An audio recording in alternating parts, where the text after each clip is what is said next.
Hello everyone, my name is Georgy, and today I want to discuss another frustration I've had while I was watching my favorite Chinese cartoons. The thing is, if you watch my sloppy edited videos, you probably noticed that I've been complaining a lot about mastermind kind of characters, the manipulators in the story that typically, act really calm, trying to not to stand out, until the hour hype moment starts and they start manipulating everyone in the story, and then it turns out they're the smartest person ever. Only all of those characters were missing one very important key feature in their writing: a build-up. And in this video I'm gonna try to explain how this build-up is supposed to look like and why its absence absolutely ruins the character, or at least the way audience perceive it. Because at a lot of times characters are presented, we're simply just told they're manipulators and they're really smart, but you can't just tell us that and expect us to believe it. You also have to back it up with actions and with a good build-up.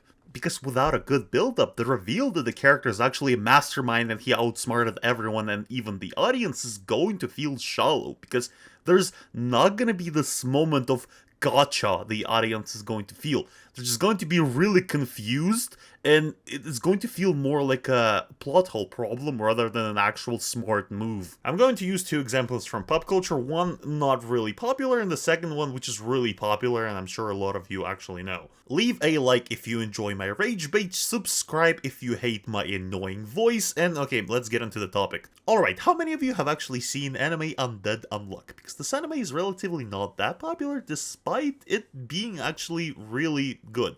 At least at the start, and then the anime became kinda, a bit too convoluted for my taste. Despite all of that, however, the anime has a really interesting villain, who is, spoiler alert, a mastermind, who pretty much tricked all the characters on screen. I would even dare to say that he tricked the audience as well, because nobody really suspected that he was the twist villain, because, well, there was actually zero hints of him being the twist villain. Okay, let me explain the size of that problem, because the twist for villain is honestly much worse than it sounds. Undead Unluck is set in a world much like ours, except there's a few people on Earth who have magical powers, which can basically negate something from reality. To avoid explaining the incredibly convoluted base of main characters' powers, basically it works that way. We have two main characters, Undead and Unluck.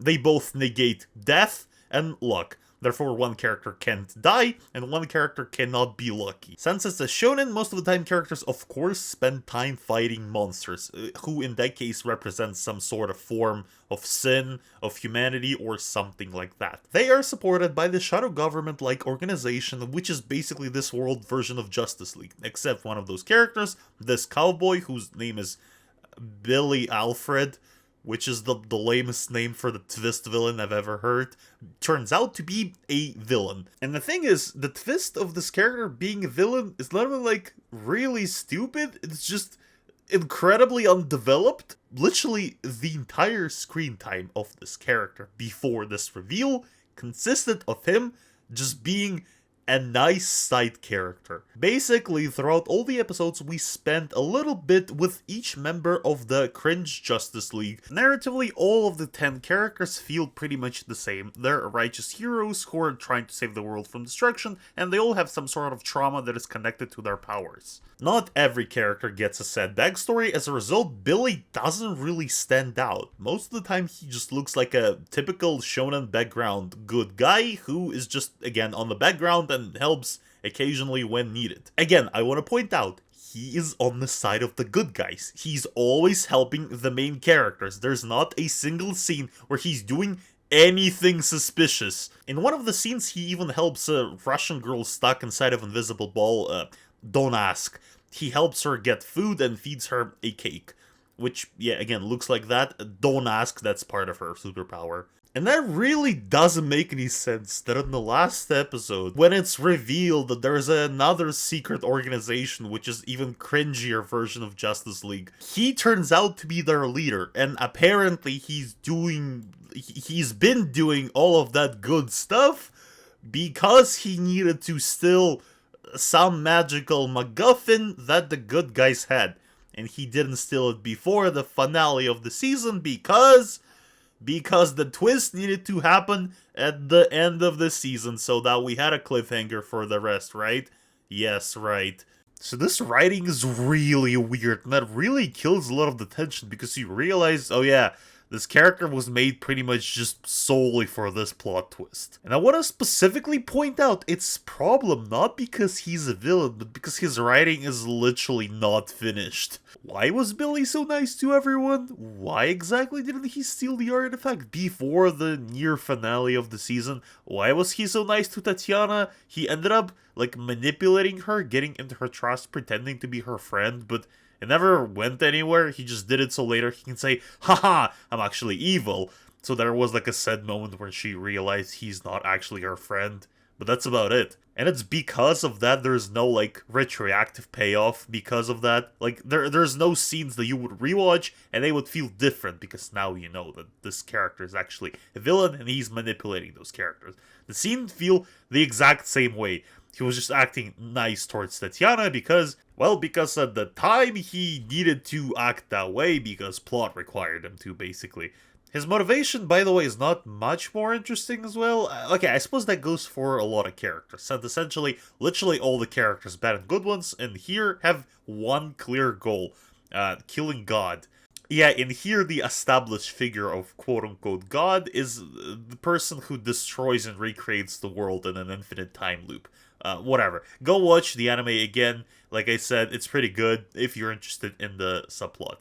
But it's because of this motivation, this betrayal feels even stupider. What's the point of trying to manipulate everyone if you actually have the same goal in mind in the end?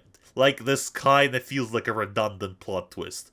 The stupidest part is that it's all could have been perfect. If they just placed some sort of hints before the plot twist that this character is actually a twist villain, then it would have made sense. Then there would have been some build-up, and then there would have been actually a cool plot twist. That would have made the audience gasp in disbelief, because that would have been actually, like, unexpected.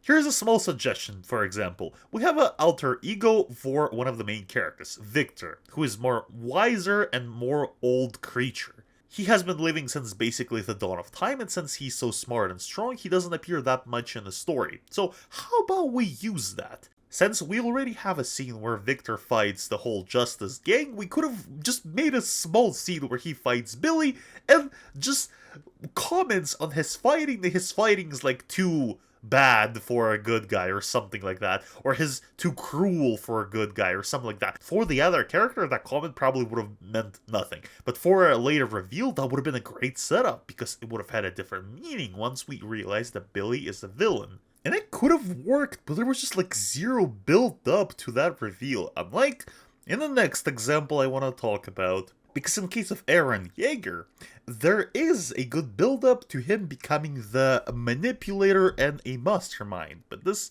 build-up is really weird. Okay, so I don't think I have to explain what the Attack on Titan is exactly. If you haven't seen it, just go watch it. It's pretty good, until maybe like the ending, which not a lot of people like, but I wouldn't say it's like terrible. Anyhow, we essentially need to focus on the last season, because essentially at the beginning of the last season, it is revealed that there was a time skip, and the main character, surprisingly, has been drastically changed. If before the main season Eren Yeager looked like more or less a typical shonen protagonist, who pretty much was driven solely by revenge, he was swearing to kill all the Titans because, well, they killed his mother and destroyed his town. And in the finale in the final season, he became more like an anti-hero, sorta. Basically, he became an enemy to absolutely all the parties present in the conflict. He turned his friends against him, and he caused a revolution in his home island. However, I have to make a remark, because in case of Eren Yeager, we basically got two build-ups that explain him becoming a mastermind. One that we originally got in the beginning of the season, and the one that we got later in the finale, and then the one that was supposed to be like a major plot twist. Replacing a key event with a plot twist, I wouldn't say is necessarily bad, but it has to be done right, and in case of Eren, well, I'm feeling a little conflicted. Okay, let me explain what I'm talking about. Essentially, like I said, Eren for the most of the story has been driven by revenge. He wanted to destroy all the Titans because those monsters were basically terrorizing his homeland for a while. And this revenge was shown really well. It was shown so well, it looked like more of an obsession, really. Which, again, for shonen protagonists, that's totally fine. Literally, most shonens have a character who's driven by one single idea. I'm gonna become a Hokage, I'm gonna become best Pokemon trainer, I'm gonna kill all the Titans. Like, that's pretty typical. But then the final season rolls in, and turns out the Titans are no longer the enemy. There's actually a whole different country that hates Eren's island. And basically his obsession becomes like the best part of his character. I freaking loved it, because essentially we get a cliche of main character being driven by one single idea of revenge, which is typical. And then that idea escalates to a whole different mature state, and now makes Eren a whole villain, basically. And again, that explanation for why Eren becomes villain, a mastermind, he tricks all of his friends who are no longer want to be on his side, makes total sense to me. However, like I said, later there is a larger plot twist, which I'm not so sure I liked. One of the reasons, because in order to explain it, I need to get a huge headache, because oh boy, it's convoluted. To put it shortly, in between seasons in a key event, Eren saw the vision of the future, and he was aware of all the actions he's going to do and all the war crimes he's going to commit.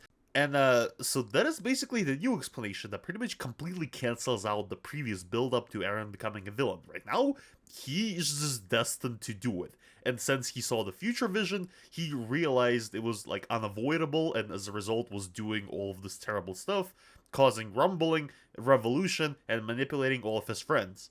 But only, should I explain that if you're turning character completely 180, he's becoming a villain after being a hero?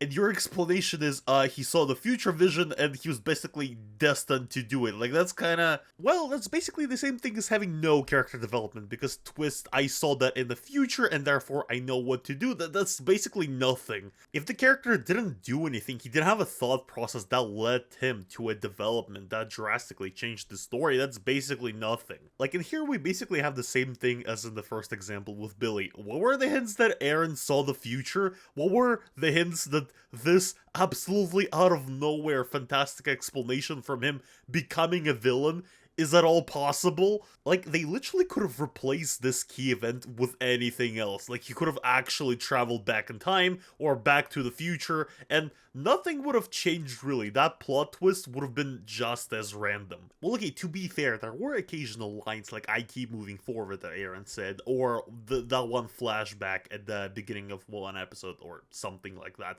But still, those things could have been replaced by a number of things, and they don't at all point out to this absolutely absurd and out of nowhere plot, which again, I want to point out, could have worked if there weren't just 2 extra explanations and setups for Eren becoming a villain, which exist simultaneously with this one.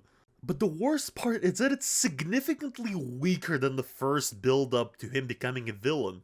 If in the original explanation he was determined to become evil, he was ready to sacrifice everything as soon as he executes revenge. That was very brutal, I feel like, and a great characterization, because it escalated from his previous ideals, and now he simply keeps following his need and revenge.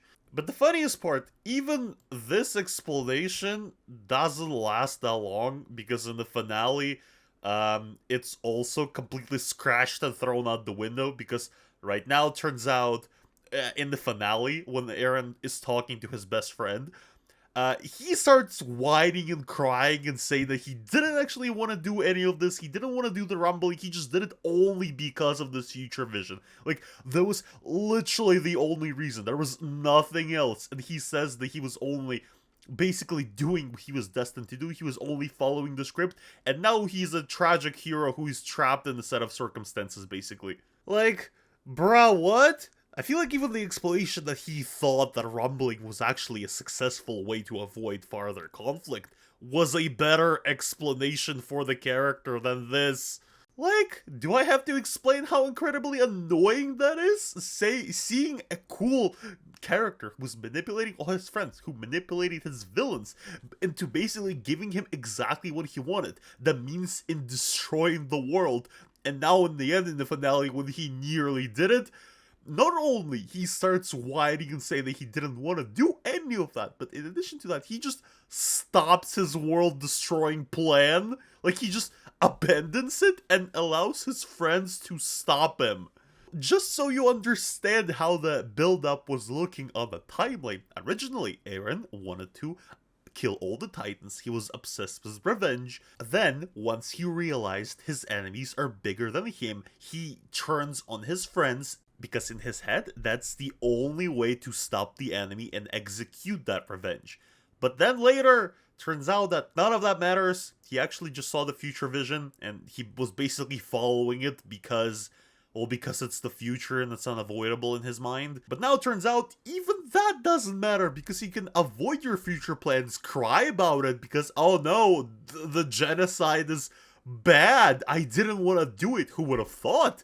The weirdest part is that Attack on Titan's story doesn't specifically say, was Eren destined to destroy the humanity, or was he supposed to be stopped by his friends? The future vision is not clear about that. So, as a result, I'm wondering, was he crying too because he was crying in the future vision? Or, like, is that him abandoning the future vision? That makes it even more confusing.